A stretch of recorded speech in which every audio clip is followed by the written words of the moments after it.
ನಮಸ್ಕಾರ, ನೀವು ನೋಡ್ತಾ ಇದ್ದೀರಾ ಚುನಾವಣಾ ಚದುರಂಗ. ನಾನು ನವಿತಾ ಅಜಯ್. ರಾಜಕೀಯ ಚುನಾವಣೆ ಅಂದ್ರೇನೆ ಹಾಗೆ ಒಂದಲ್ಲ ಒಂದು ಬೆಳವಣಿಗೆಗಳು ನಡೀತಾನೆ ಇರುತ್ತೆ. ಅದರಲ್ಲೂ ಕೂಡ ಚುನಾವಣೆ ಹತ್ತಿರ ಬಂತು ಅಂತ ಹೇಳಿದ್ರೆ ರಾಜಕೀಯ ಪಕ್ಷಗಳು ಮಾಡ್ತಾ ಇರುವಂತಹ ಕೆಲಸ ಕಾರ್ಯಗಳನ್ನು ನಾವು ಗಮನಿಸ್ತಾನೆ ಇರ್ತೀವಿ.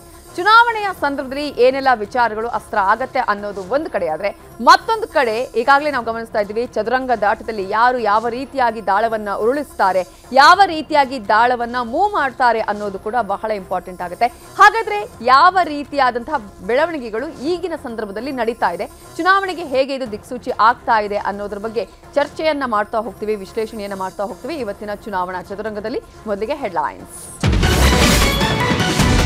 ರಾಜ್ಯ ಕಾಂಗ್ರೆಸ್ನಲ್ಲಿ ಸಿಎಂ ಕುರ್ಚಿಗೆ ಮತ್ತೆ ಫೈಟ್. ಲೋಕಸಭೆಯಲ್ಲಿ ಹೆಚ್ಚು ಸ್ಥಾನ ಗೆದ್ರೆ ಸಿದ್ದು ಕುರ್ಚಿ ಸೇಫ. ಅಪ್ಪನ ಪರ ಪುತ್ರ ಯತೀಂದ್ರ ಕುರ್ಚಿ ರಾಜಕೀಯ.